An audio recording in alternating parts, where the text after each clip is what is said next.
Welcome to the Go Time Podcast. Go Time Podcast with your host, Todd Martin.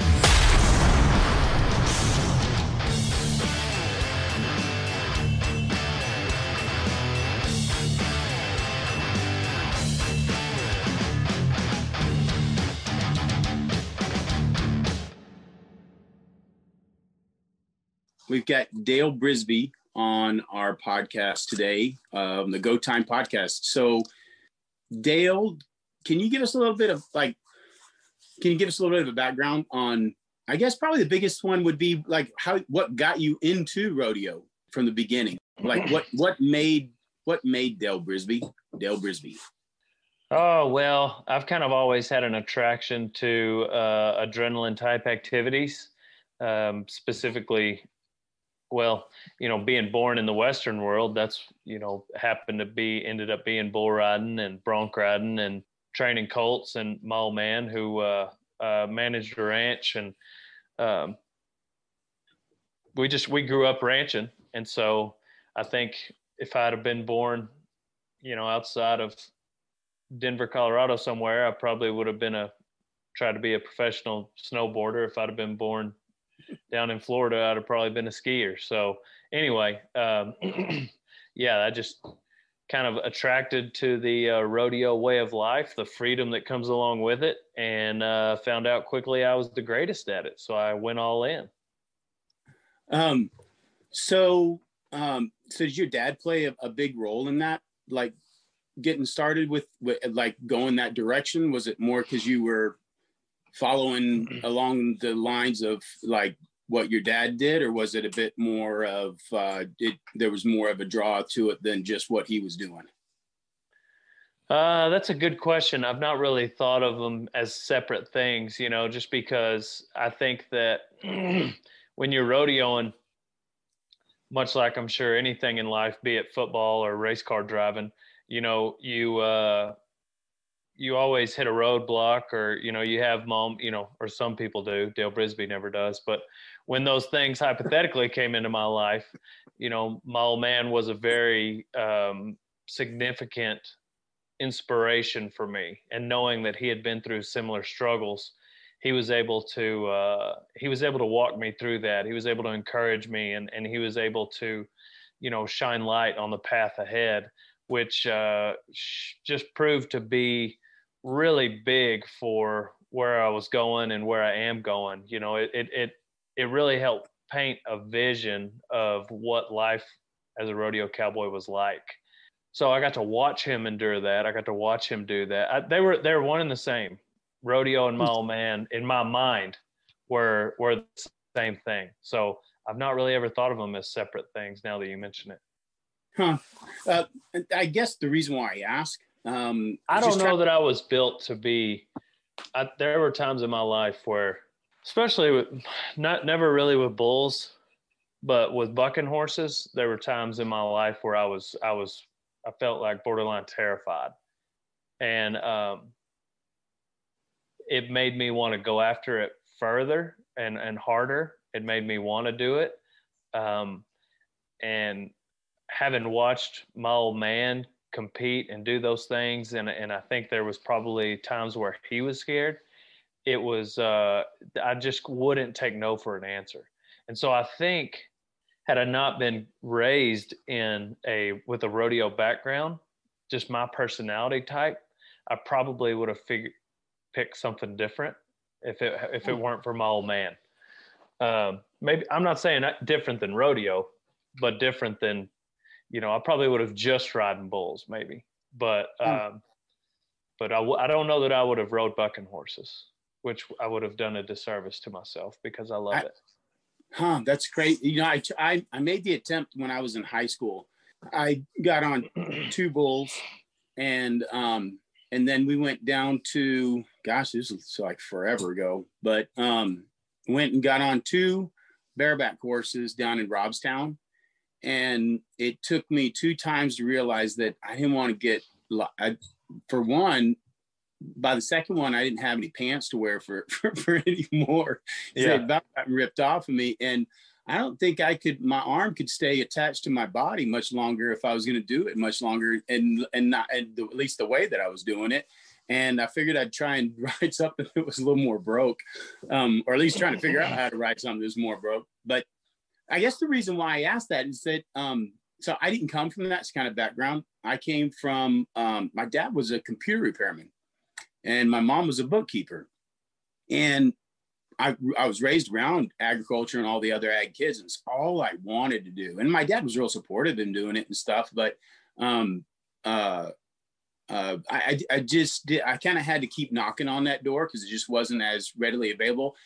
And I guess that's what I really enjoyed about the TV show that you did, the How to Be a Cowboy on Netflix, and that I guess I should introduce my sidekick that is here with me. Hey, how are you? Hi. Good to meet you. What'd you say your name was? Daphne. Well, it's good to meet you, Daphne. Me too. Daphne did have, I guess before we go too far, she had a couple questions that she wanted to ask you. Sure. Go ahead. Okay. Why do you always wear sunglasses? I'm a man of mystery and I got something to hide. That's pretty good. Pretty good answer. What was the other one? How old is Boone? Boone will be 22 in a couple of months. Yep, he's an old man in horse years. So, but just old enough to buy himself a drink. Dabney's horse, how old is Hobo? She's 20 something. I think we stopped counting after 20. Yeah. No, he's been a good one. He's going to be really hard to replace. I'm working on a colt right now.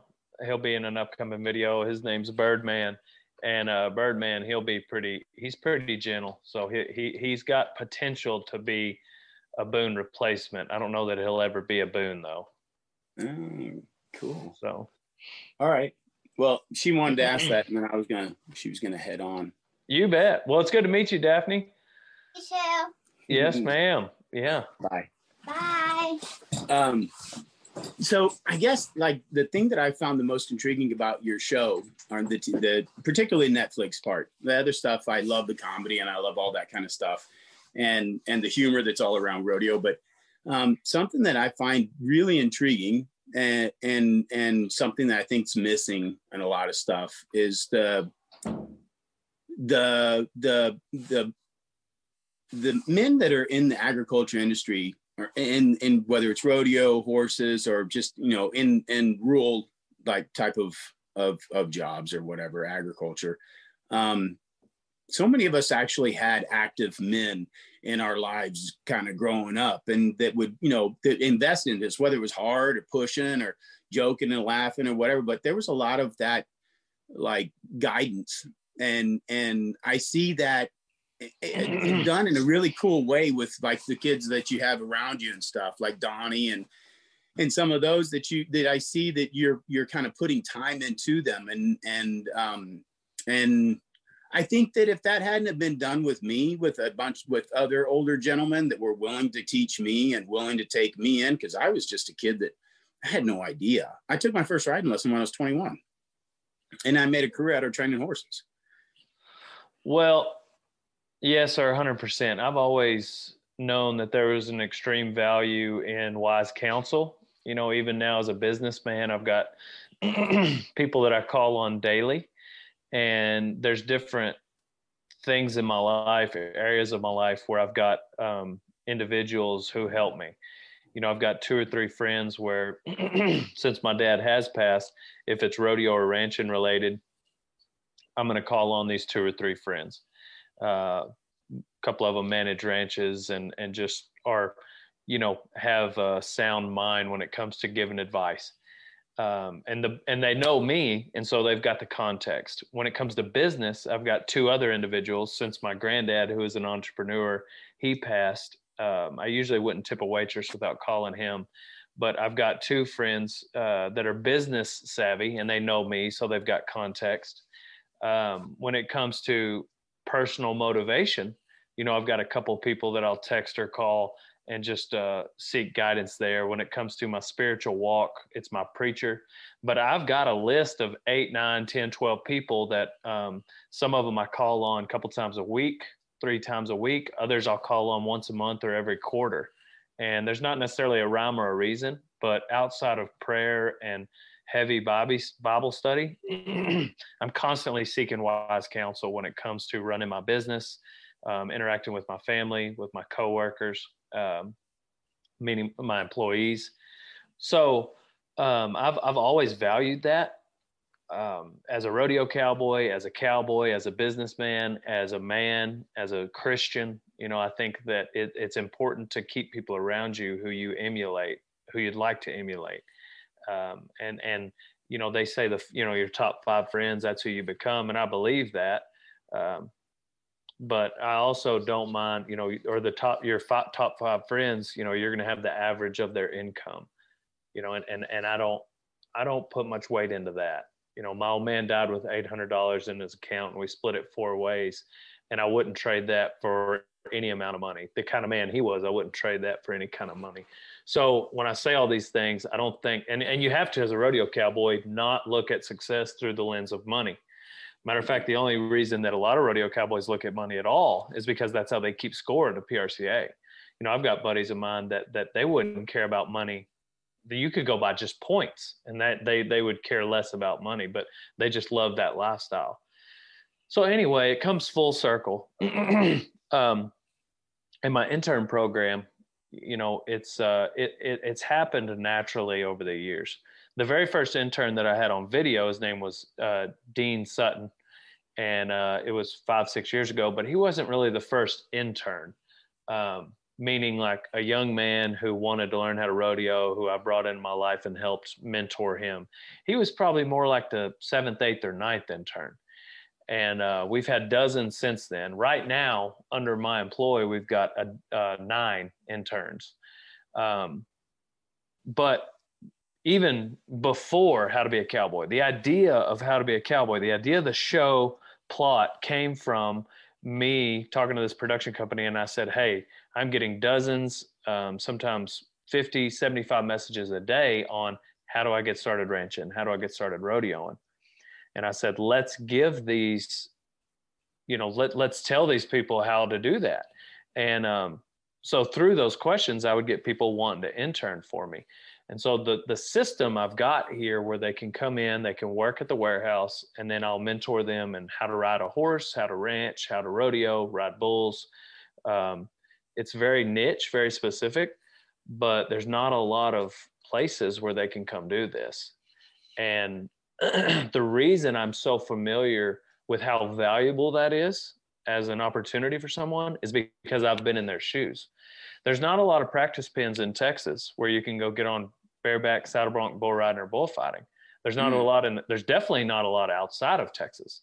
And so if you could go and live at that place, practice multiple times a week, also work there, have the freedom to go rodeo, not be scared if you come in the next day and you're on crutches, you not be scared that you're going to get fired. That's a rarity, you know. And I think that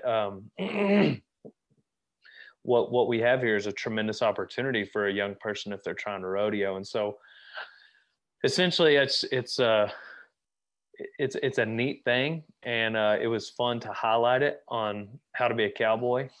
And I think that the future of our industry depends on those kind of situations where people can learn this trade. It isn't, I'm curious if you see it the same way, but isn't that what you're doing is essentially discipleship? 100%. Yeah. Most of my discipleship is most of my ministry, so to speak, is one-on-one. You know, I'll post a scripture. I post a Billy Graham video. We'll make some mentions of stuff in videos, you know, sure, along the way. And if people follow me closely, they'll find out pretty quickly that I'm a Christian. And then they start to recognize that there's not a lot of profanity or alcohol or, you know, just vulgarness within our videos. Not that I think that if that exists, a person can't also be a Christian, but But when we're trying to be a light in a dark world, we want to be the best example of a Christian that we can. Right. And but It's however, also, as much it's as we also, try to do that in our content, most of our ministry is one-on-one. My dad used to tell me that the best sermons that he ever saw were the ones that were never spoken. Yes, It's, sir. it's kind of, I think when the way that you conduct yourself and the way that you do, and the things that you're doing, if anything, you're being more of a, it's almost a broader sense of discipleship. I think, well, and our example did the exact same thing too. I mean, he had his tight group that he, did one-on-one with and did most of his life with, but he also at the same time, had a broad scope a broad brush that he painted out there too, and drew others in also. But even his disciples were the ones that were, they were being representatives of him, not perfect. And thank goodness for that we don't have to do that, but that, that your life should be a representative of it. Not even, I mean, it's not that your life's got to be perfect, but more that your life should be a reflection of somebody who has a desire to try, more than anything else. Yeah, sir. We have a weekly Bible study, and this morning we read in chapter 2 of Philippians, work out your salvation with fear and trembling. And I think that we talk about this analogy a lot. It's one my preacher has used, but it's kind of like if you show up to Texas A&M to go to school and you show up to your orientation, you're about to be a freshman, hadn't even started classes yet. And at orientation, they hand you your diploma. And they say, all right, you're graduated. You've got your diploma. Here it is. Put it in a plaque, hang it on the wall. But over the next 4 years, you need to still go to your classes and learn this stuff. And that's how our salvation is. Once we believe in Christ and we receive him, our name is secured in that Lamb's Book of Life. And then we're called to be obedient to this word thereafter. But the salvation itself is a gift. Salvation is, and a gift is something you don't earn. A wage is something you earn. So we were given a gift in salvation. It's not a wage that we have to earn and then we're given it. And so I think it's important to work out our salvation and to be a light in a dark world. But that is so that people can see that love, see that it's definitely not from us, because humans, fail all the time, and then wonder about it, ask us about it. But you're right. I think that definitely it's something that is way more impactful when people can watch it lived out, and I've got friends that I feel like I have a ministry with that it has taken years to make an impact, decade to make an impact. And part of that is just they're not ready, or they weren't ready, and now they're getting that way. And so that's all in God's timing. I don't have control over that, but I do have control over me. So yeah, it's I'm curious to what you think is the draw to a lot of the young kids that are wanting to know what's the draw that makes them want this lifestyle, or want this, not, rodeo, but not just rodeo, agriculture and the animals and the interaction and all that comes along with it.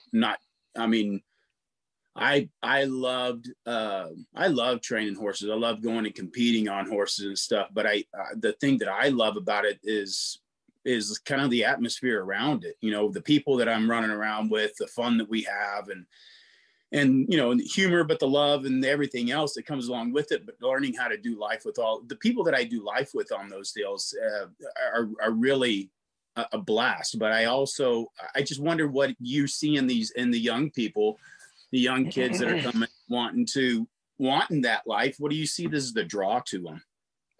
Well, Chris Ledoux has a song that you just can't see him from the road. And I think that that's what, and the whole purpose of that song was, he was saying that people think there's not cowboys anymore, but Chris was saying there are cowboys, you just can't see us from the road. Well, now with Snapchat and Dale Brisby putting out videos and other people starting to post pictures, and, you know, you can see us from the road. And there's always been an intrigue with, you know, the cowboy, and, you know, people all over the country, I mean, all around the world are familiar with Texas, and they think that everyone in Texas wears a cowboy hat and rides a horse to school. Well, that might be the extent of what they know. They may see a funny commercial that involves a cow and a horse. Maybe they watch part of a Western, but essentially people's knowledge of the Western industry is very limited. Well, now with the internet, it's becoming something that they're able to research a little more, and they'll follow somebody like a Dale Brisby and watch maybe How to Be a Cowboy, Yellowstone, etc. And I think it'll pique their interest. And that's why, sorry, I got food in my mouth. So that's why I think that the industry has growth ahead, I believe, personally, from my experience down in the weeds. And I think there's a number of things that will draw people to that. Number one, if you were sitting in, for instance, a buddy of mine, one guy that's reached out to want to be an intern, he's downtown Chicago, and he was a model, but he had like a granddad's brother or something that was a cowboy and rode bulls. And so he's just super intrigued. Well, without the internet, like he just would have no idea, living in Chicago, Illinois. And now all of a sudden he's interested, wants to be an intern. We've talked about it. I don't know if he's really that serious, but the point is like, he wants to just chase that lifestyle because he's tired of the one he's in, and he sees a lifestyle that has integrity to it. It's got a sense of morals. There's a code, and then there's also some excitement and adventure when you think about rodeo, whether you're talking about a roping event or something with a little more adrenaline to it, and you know, the rough stock into the arena. With the ranching side of things, it's become cool to be cowboy. It's become cool to be on a horse. People will go to a friend's house who has a horse just so they can take a picture of those horses' ears and say something about like, so glad this is my office Monday morning, you know, or whatever kind of caption. Yeah. Like just those horse ears in a picture are a thing now. It's a trend. And I love it. I love every aspect of it, because some of those people, they may come over here, posers or not, they're going to become a fan of the industry, and in the future they're going to have families, they're going to buy the clothes, they're going to attend the rodeos, they're going to watch the videos, they're going to spend money in the industry, and it's going to just further our cause. So I'm not sure what all reasons people would, you know, when it comes to rodeo, you kind of have to do it to realize why people do it, because you can't really speak to the camaraderie that comes along with it. Like just the chills that go up my spine when I walk up and set my rigging bag down and you smell that fresh arena dirt, you know, that inside like there's just nothing like it. And so on that side of things, I think it's just pure curiosity. It looks easier than it actually is. And from that point, people are like, the meatheads that are like, I could do that, you know, pure curiosity. But then when they get in there, they realize there's more to it than just, you know, grunting it out. So it's a lot of different things, a lot of moving parts. The other side of it is just the pure romance of, you know, a sunset and a beautiful horse running with its mane, and hopefully you're, you know, on its back or just watching it run. It's a cool lifestyle, and there's people out here that try to make it look cool, and they do a good job of that, and they're really good ambassadors. Something that I've noticed with, I get kids that come in for lessons, and I have a lot of adults that come in for lessons, and a lot of the ones that come in, you know, my demographic for my business is a lot more of the middle-aged person who's, you know, has gone off and, you know, seek their fortune, worked like crazy and been in town and, you know, had a job that for 20 years. And now they want to go out and finally have some fun and do something that they've always, you know, dreamed of doing, or, you know, they remember horse at grandpa's, or great grandpa's ranch somewhere, or whether it was a carnival or what, but they have that draw. And I've kind of, more or less for myself, have kind of come to the conclusion that I think when you grow up living in town, and you're the sights and the sounds of artwork and concrete, and when you go into town to one of the big rodeos in like San Antonio or Houston or whatever, I think we just pop in and out for such a short little time that we don't. I think when you live in there and you see concrete and big buildings and art, and you're in awe of things that are done and made and created, they're really, really cool. And I don't disagree, but I think you lose sight of the beauty of creation.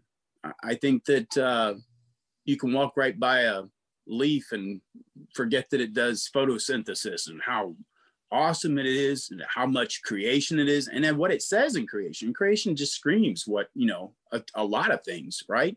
And it's no big coincidence that whenever you're, banging it out in the corporate world or whatever else, that every single one of them goes back to get reconnected. They go to nature, and, that he speaks to us through nature, that we start to see so much through nature. And and I see that draw because there's so much truth in creation. And so when they, you can not think about, you drive a car really fast and then, might get a little scared or whatever else, but man, it doesn't take but getting within 10 feet of a big bucking bull to make the hair on the back of your neck stand up, and you ain't even getting close enough to touch it. And there's a danger in creation too, that is this, you can't find anywhere else. Yeah. No, that's definitely, I could see in college, I was a TA, and in grad school actually. And so it was a very short time, but I had an office job, and I was college rodeoing. And so that was the main reason why I really was, motivated to stay and go to grad school, was because I had more college rodeo eligibility. And so I found myself, anyway, the only reason why I say that is because I could see why it would be easy for someone, with a 9-to-5 office job that could get out of touch with reality. But, there's also people in the Western industry that could get out of touch with reality. I mean, if you've been around it your whole life, there'll come a point where the bucking bull doesn't raise the hair on the back of your neck. And it might get mundane and monotonous, and you find yourself in a slump, and you've got to remind yourself. So I think that problems are problems, no matter what industry we're in. And there's some people that come to this industry for the right reason. Like you said, like it's been a dream and they're finally chasing it. There's other people that come to this. I had an intern who we thought was a shoo-in. We called him the People's Champ. That was his nickname while he was here for 2 weeks, because he was running from problems. When he got here, he realized that this wasn't going to solve them. And so he had kind of an internal battle going on that didn't really have anything to do with us, but essentially he went back home. He missed his family, and those problems he was running away from followed him here. And it was emotional, mental, relationship stuff. It wasn't like he had in trouble with the law. But the point is like, at the end of the day, I think we all have, internal battles. Everybody's got issues, everybody's got bills, everybody's got problems. And I think that given the culture we're in this Western industry, we're able to maybe find the solution to those problems easier. But at the end of the day, I believe the only solution is our faith in God, specifically Jesus. And so that's been one of the things I've been, because like I said, you get to see that sunset, see that bucking bull, see them horses running every day. I mean, you can still have bad days when you're doing that. Yeah, so. That's true. I mean, I think about that, I don't spend much time in town, and I spend my days on the back of a horse all the time. And I can lose sight of it also. I mean, just like to take today and tomorrow, for instance, where it's, single digit weather here in Texas, there's going to be a lot of cowboys that wouldn't be mad if they had an office job. you know. No, So it's all dreamy on Instagram until it's like one of these days coming up where you wish it's like you wouldn't do it and you'd be doing something different. Yeah. Dr. Wheat Pasture Cattle in Texas in January and February for a couple of years, and that'll make you find out if you really were meant to be a cowboy. Yeah, that is for sure. That, and there ain't nothing to slow the wind down up there where you're at. Down here, it's a little bit different. No, there sure isn't. No, we got a few trees and some hills that, no, not big ones, but enough to kind of a little bit of a wind block. But yes, sir. So what? Curious as you start to age. Well, do you age? I don't feel like I do at all. No? I really don't. Like, I feel young as ever. You know, I've had half a dozen surgeries, all rodeo related, and man, I feel great. I run every morning, and I feel like the Energizer Bunny, mentally more so than. I was talking to somebody, and I was like, "Oh, dang! I was driving, you know, before you were born," and it just made me realize that, like, oh snap! But on the other hand, I feel like I might be more immature than they are. So, yeah, I think I embody that, the immature part. Yes, sir. And if I question it, I just ask my wife, and then she tells me that, yeah, I am. I'm there you go. Immature. Yeah. When you do you find yourself being more you still just as eager to get on the road? Are you still restless on for me, I'm eager to get home, and I like being home, but then at the same time I get here and I'm about 2 weeks, and boy, I get the itch to want to go somewhere for at least a weekend.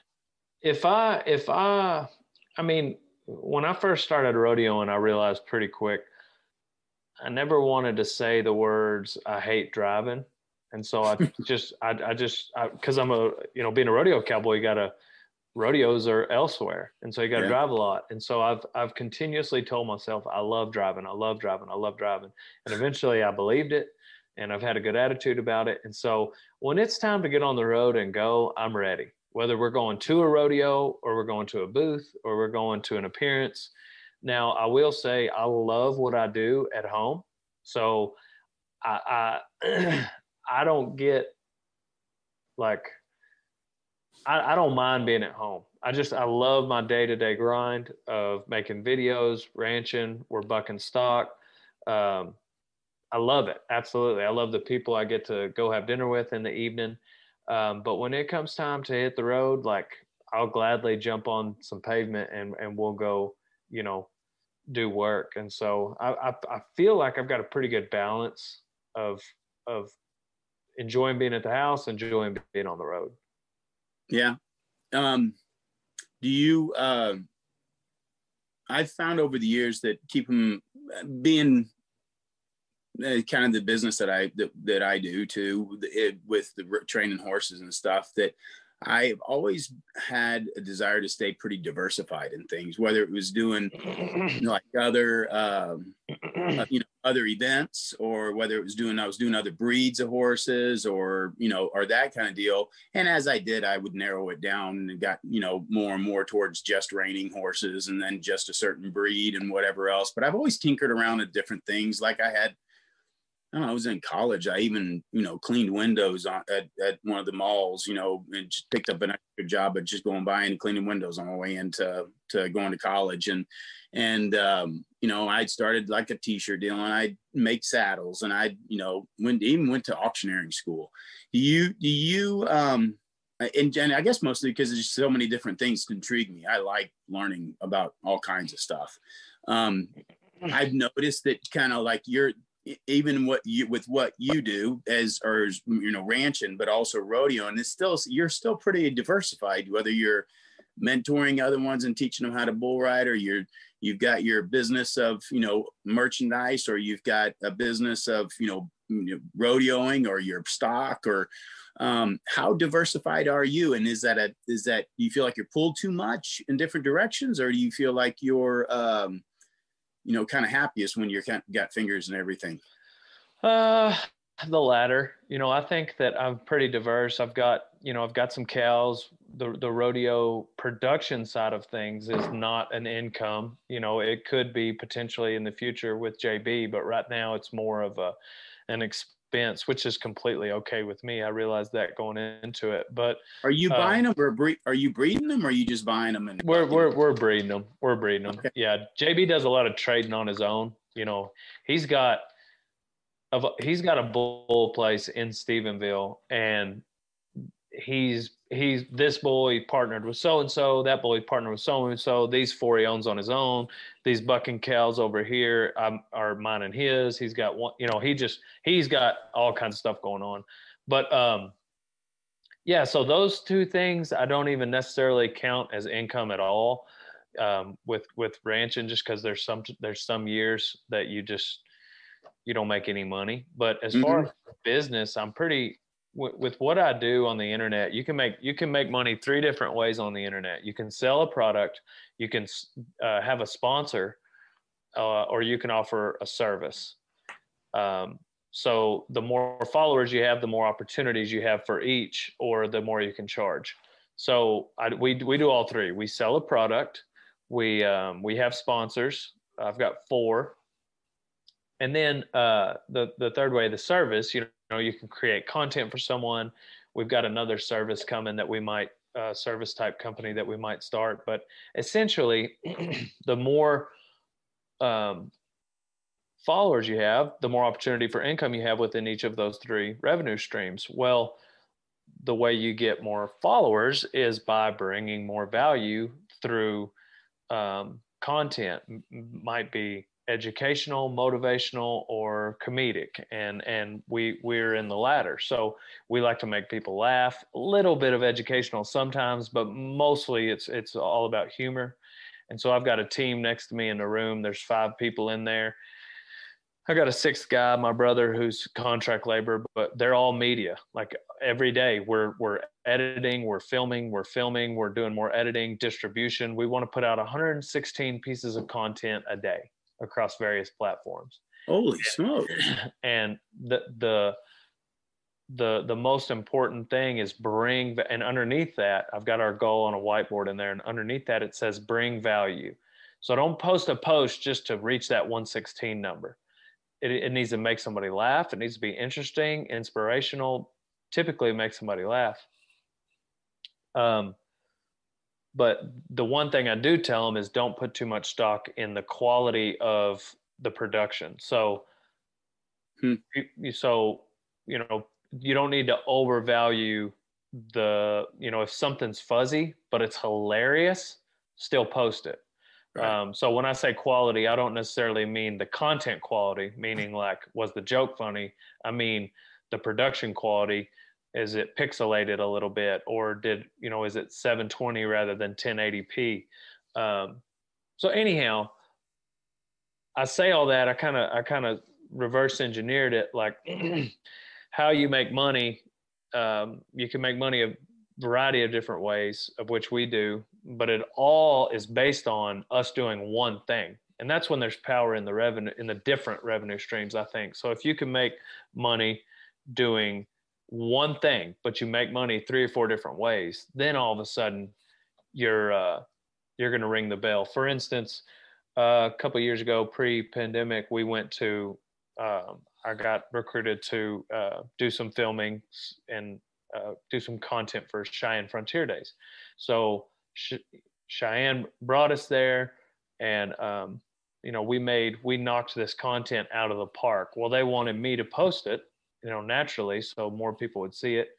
And then there were some opportunities there where some of my sponsors benefited from that also. So in those videos, I'm also maybe wearing this All Sun shirt. So I am tapping into all 3 streams of income based on that one trip. And not any of the 3, Cheyenne sure didn't care, because, they're getting benefits from posting on my platforms with millions of followers. My sponsors didn't care, because now it's an authentic spot for people to see that product in work. It's not like a in-your-face sale.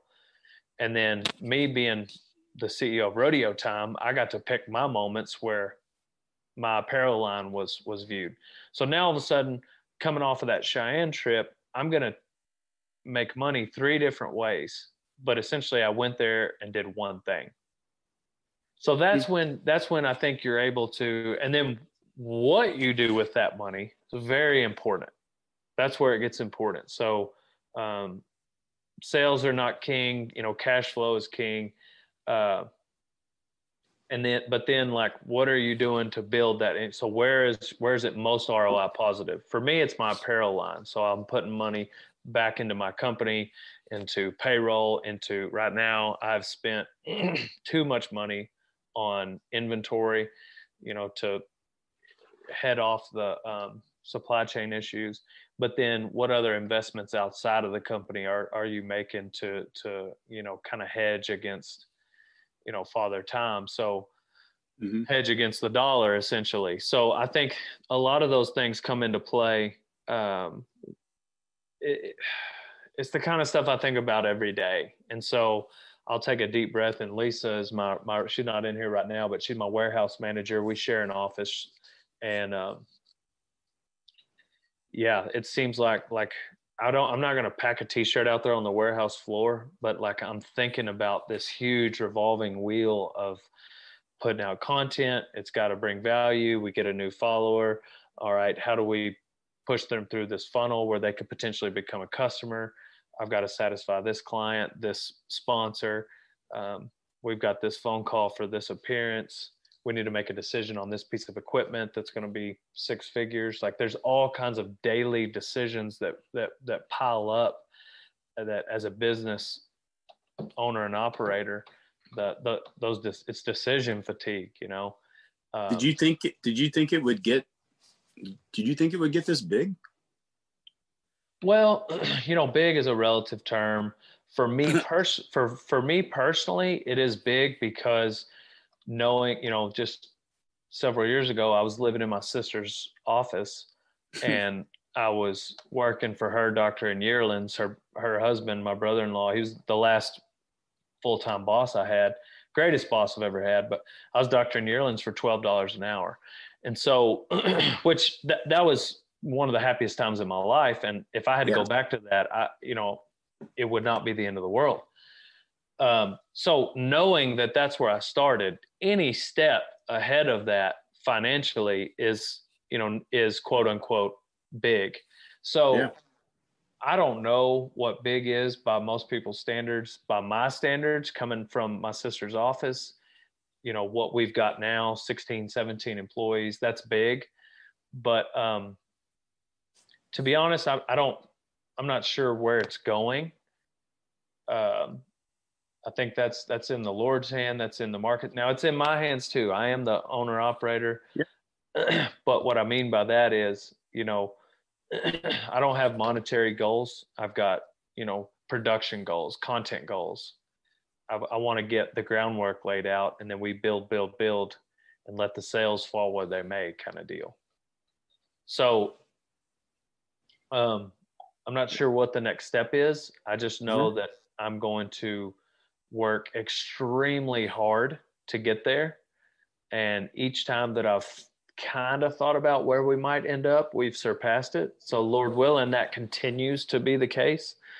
But even if it isn't, God is still good, and I'm still having a blast. So that's, it's kind of wild, but it is, it's kind of like the way that most cowboys work, period. I mean, and it still works, but you can have the greatest ideas, but if you don't have the work ethic, if you didn't have somebody, I do this with the horses, and I say this to the horses quite a bit, is that, you can have a horse that has all the talent in the world, but if he hasn't got a work ethic, it's a waste. If he hasn't been taught, it's one thing that if he has the ability, he's a natural athlete, he's incredibly good and whatever else, but if he doesn't have a work ethic and he doesn't want to work for you, it's a waste. It doesn't matter. Right. And I see that in, and being, and having young people work for you over the years, I've had other, assistants come in to work for me and stuff like that. And you see the ones come in and I had one thinking back about it, just one that come to mind right off the bat. But this young man was, he was absolutely probably the most gifted individual I've ever seen. We could go out in the afternoons and whack golf balls out by the arena, and that kid could place them 300 feet down the deal and put them within 6 feet of wherever he wanted. It was incredible. And he could get on a horse and he had great feel, and he just was, and he was, he was infectious. He had a great personality and everything else. At everything. I mean, there was nothing that would hold him back except for himself. And he was never taught a work ethic. He never had that, that instilled into him the pride in work and the pride in, it didn't matter if you do have, a 10,000 square foot house or you have a 2,000 square foot house. If it's kept well and kept nice, the 2,000 square foot house can be just as nice as the 10. If it's kept well and you work and you put your time into it and it's not falling down. But if it's 10,000 square foot and you can't keep up with it and it's falling down and cobwebs everywhere, it's kind of a waste in itself too. And I see like that in what I got out of what you're saying is like, it's kind of the same thing that we do, working as, in this kind of industry is, that you do it's learning that work ethic. It's you're just going to keep right on working. And, and it's not that the Lord's will, I'm going to say, well, what's the old saying of, it's better to pray for rain, but it's even better to pray for rain and plow. And it's preparing everything and pray for rain. It's God's will to provide the rain or not, but it doesn't mean you stop working and you don't. Yes, sir. Yeah. I think that the work ethic is, if people haven't figured that out by now, that it's a prerequisite, if you're going to be successful at anything. Hard work beats talent when talent doesn't work hard. That a lot of those, life's greatest lessons are hidden in cliches. And that's what Trevor Brazil said. There is no secret to success. It's hard work. And he gets up early and he ropes every day. He ropes every day. He ropes every day. And perfect practice makes perfect, not just practice. So you're not just going through the motions, you're actively, and it's no different with what I'm doing.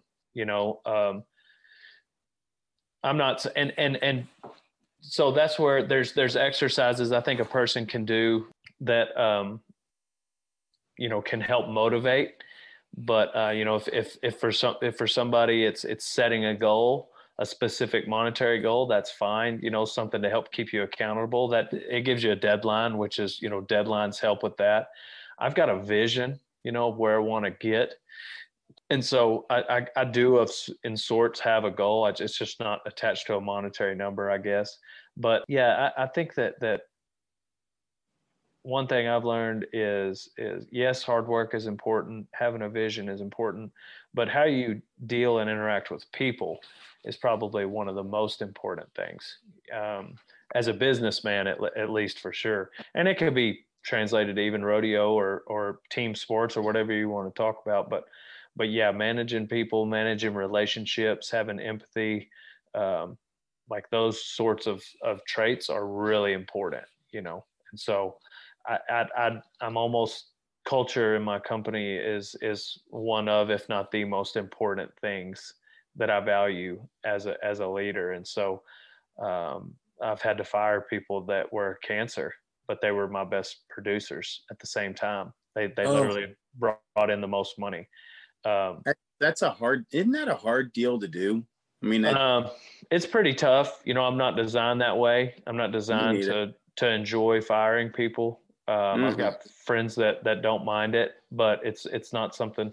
But yeah, two of the last three people I fired were they brought in income, but if you're cancer to the culture, it doesn't matter.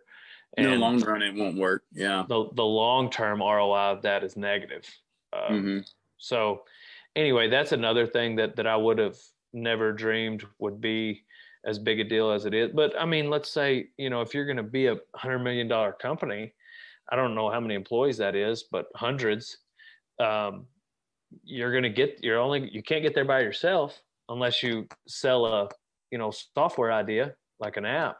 But if you're going to do it any other way than that, then you're going to have to be able to have relationships with people.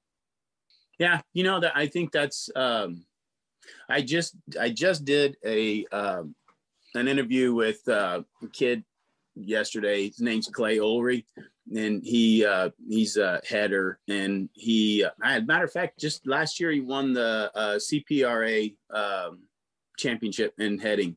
Nice. Up in Canada. And so he just moved down here to Bernie and got married, and we were talking about, just some of that same stuff. And it's just kind of, I don't know, it's cool. It's kind of resonates, through all of them. I wonder how you, like with him, it's a little bit more, it's obvious that you got to have a team in the rough stock industry. There seems to be a ton of camaraderie between all of the competitors in there. How big are the groups of like traveling partners and buddies and stuff that you guys run around with? You guys all as tight as what it seems, or is there groups or what? Well, PRCA rules, you can only buddy with up to 4 people. So 4 people can be in a buddy group. So me and 3 others.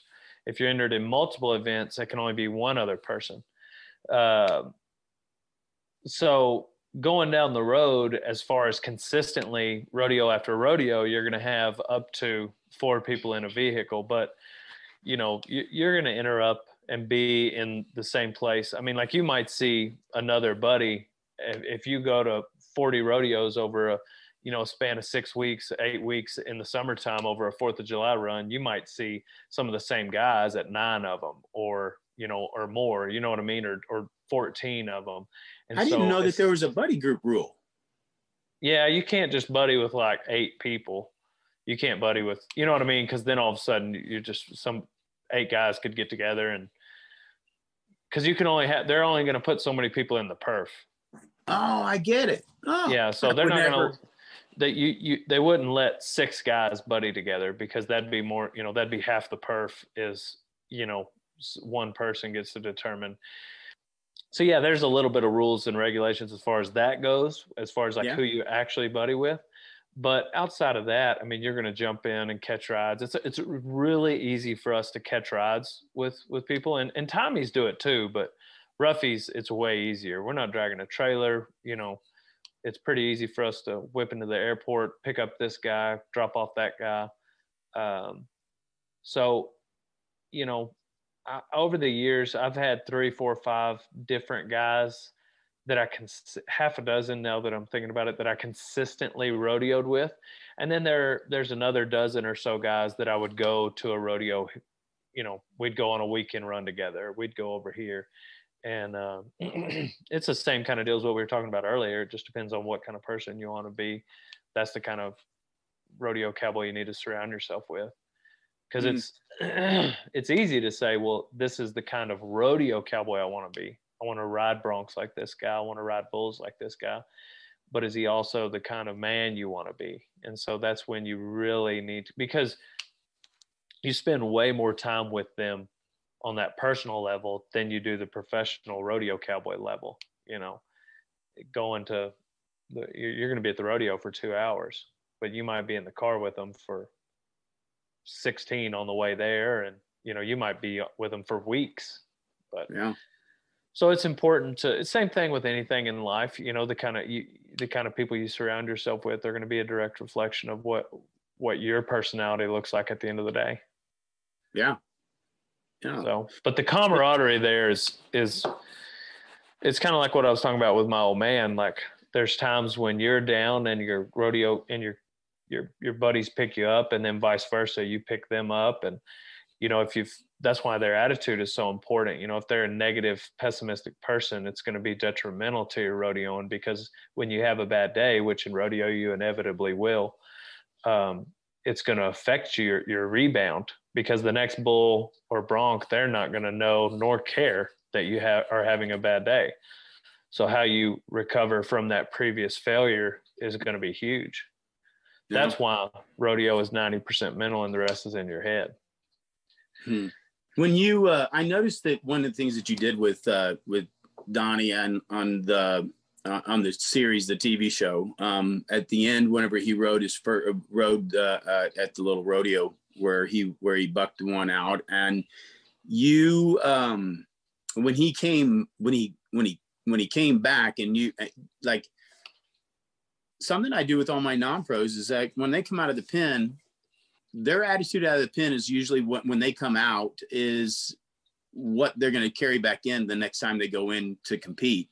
And you, when he came out, you were like, you know, pumped him up a bunch, you know, and I know he wanted to beat himself up. He wanted to be, which is what we all want to do, because we want to, you know, he wanted to come out of there, you know, looking like a superstar on his first time out.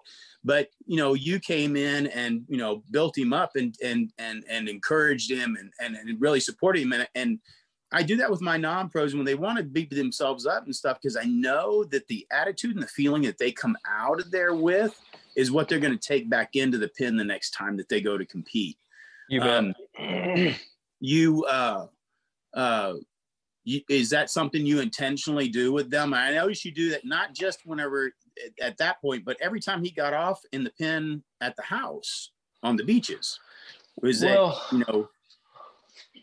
When you're rodeoing, anything you're doing in life, you know, anything worth having is gonna take time. And specifically bronc riding, having competed in all 4 rough stock events, and I include bullfighting in that, bronc riding is by far the hardest one to learn and get good at.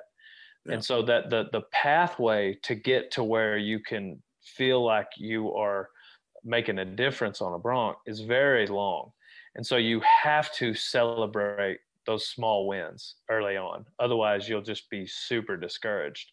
Now, there's another side of that coin where someone can operate under delusion and think that they're the greatest of all time when they're really not. Yeah. And that's not helpful, you know. Mm-hmm. And so I don't want to give someone a false, you know, you want to celebrate the wins, and then, you know, here's the obvious things we need to work on. When you interact with those kind of people that are operating under that delusion, you know, one thing we talk about is, like, when that gate opens in the rodeo arena, that is a very pure moment. And that it's baptism by fire, and it will burn away any sort of false confidence that you have. And when that moment happens, if you're not ready, and you either need to have an excuse or you need to be willing to have a slice of humble pie, because if you're not ready, the bull or horse is going to show that to everyone. And so that's what I told these guys just the other day. I said, I don't care how much you work, you know, like, you've got to work a certain amount. Otherwise, I'm not going to let you get on. Like, I'm not going to let people be dangerous out here. But essentially, like, I've got jump kickers, and so they're not getting on, you know, PBR finals quality bulls every single time. The level of the danger factor isn't as high as it would be in some practice pens. But I told them, I said, so I do want you to work at it. Otherwise, I'm not going to let you get on. But as far as, like, how hard you work, that's up to you. And when we're going to find out how hard you work when we open the gate. Yeah. So you can say whatever you want to me. You can post whatever you want on the internet. But that moment right there, and that's what, you know, that's kind of the difference, like with rodeo and business. That's a big difference, because people can fake it in business. You know, you can fake if you're actually succeeding in business, because people don't look at your bank account. But with rodeo, like, you come Friday night when the gate opens, like, there ain't no faking it. No. I like too that I probably a lot that watched it don't see the nuances or the small parts of it, just because it takes so much of a trained eye to see when they're in timing and when they're not, and when he starts to really get his position on and know where he's at on the horse. But there was a big improvement on it. Like it was really fun to watch, and to see that, and really to see somebody, that it's just, you're not running a school, right? That is, a 2-week school, you're pushing them in and shoving them out until you're good and get a little certificate and go on your way, but that you're actually putting the time and effort. I really see that it's really cool to see someone using, creation to disciple in the way that we're supposed to, like investing into other people and giving them the opportunity to work themselves through it. It's not something that's just given to them.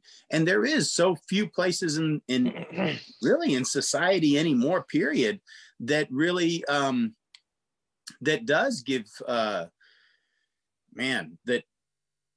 does give you an opportunity, that's going to pull the truth out of it, whether you like it or not. There's no faking it in there. Even the layman who hasn't got a clue what's going on knows when the whistle's goes and knows what, the look of, I got this on my face, or I'm, scared to death and right. coming. You just don't see that anywhere else. I'm trying to think of where else you would see that in the world of competition, where you can fake quite a few things for quite a while. Yeah. Yeah. I think there's a lot of, think about basketball. As much as I love watching basketball, but when it comes time to shoot one, you'd be able to tell pretty easy that I don't know what I'm doing. Yeah. So, it's the same thing in rodeo. So, it's definitely something that I'm passionate about as far and get excited about teaching a younger generation. It's something that I'd be doing with or without cameras. We do have buckouts where there are no cameras. And so that's something I enjoy doing, and Lord willing, I'll get to continue to do that. And right now it's just an awesome exchange where, I'm able to have these young people work for me, and then also they get to pursue their dream. And at the end of the day, I believe they are getting the better end of the deal. I really do. I don't say that, arrogantly. I say it because, when they leave here, they're going to have experiences, they're going to have lessons, they're going to have wisdom that they're going to take with them for the rest of their life. They will remember some of these, and the guys that, and the guys that choose to do this as a profession, and 5, 6, 7, 8, 10 years, they're still in this industry. This is their foundation that career was built on. Me, however, when they leave here, I will have to hire someone to do the job they're doing. And so now the job they're doing here is impactful and it's helping my career. But but the point is like when they leave, they get to take with them what I gave them. And I chuckle about that when you said that, because I know I'm 52 years old, and I remember being that, man, I got it like still etched in my memory of, rolling up to Elgin to get on that, Brindle bull. I remember what she looked. I remember I was wearing red high top tennis shoes, cruising in with playing, a little bit of AC/DC and, getting ready to go ride my first bull. And I still remember that. That's, 30 some odd years ago. Yep. And I chuckle at that because, it's those big, grand ideas and things that you got to do and accomplish that you'll be able to talk about for the rest of your life. And they're impactful. They're things that you get to do that, very well may make a mark on somebody, for the rest of their lives. That it was something that, it was either a highlight, and it could have been just a highlight, but it also could be something that changed the path and, got them to thinking about a different way, or, inspired them to go and, put that work and effort into whatever it else is they're going to do down the road. Yes, sir. No, those things are really cool. It's impactful. So, yeah. Yeah. Well, Dale, it sure was a nice conversation. I enjoyed yes, sir. it. Yeah. Those are, you got some great principles on business and great principles on life. And I just enjoyed it. I enjoyed watching you with the kids and stuff, and watching you introduce. I think probably more than anything, period, I really enjoy the fact of seeing somebody else promote, the rural, way of life, and reintroducing the cowboy to, a whole new generation. That there's something that's so cool about this business. There's something that's so cool about creation. And nowadays, we could use quite a bit of dose of truth. Yes, sir. That there's never too much of it, and it's pretty much kind of like getting on that bull, kind of undeniable. Truth is not something that you can look at and it's subjective, and I can see my truth, or you can see your truth, and we can talk about what what's a variable in between, but there's hardline truth. Gravity is truth, and rain falls when it wants to, and all kinds of other stuff. And there's there's a lot of truth in creation. And I think that's one of the things that, is really cool about the cowboy way of life, is that, our lives are spent a lot of time around creation. And we're really lucky enough to be able to be in that and get to see truth quite often. Yes, sir. Yeah, I think I think it's a misconception. A lot of people, secular humanism says that truth is relative, and what's true for you is true for you, but what's true for me is true for me. And I don't believe that to be true, because what if my truth says your truth is a lie? Well, one of us is wrong, and just logically that they just both can't be true. I can't say gravity doesn't exist and you say it does exist. One of us is wrong. Yeah.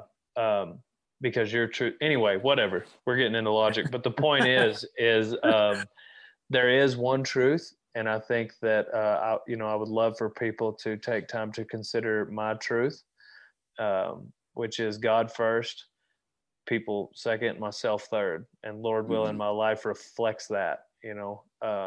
Mark 12 is where Jesus said that's the most important commandment. So anyhow, hopefully my life reflects that. And then, as a secondary benefit, hopefully, we bring people to this industry and are ambassadors of it, as well as the country. But most importantly is my faith. So no, I appreciate you having me, and stay in touch. We'll do it again sometime. You bet. Thanks a bunch, man. Yes, sir. What is it? Pow, pow. On to the next one. Thanks, sir. Appreciate it. Yes, sir.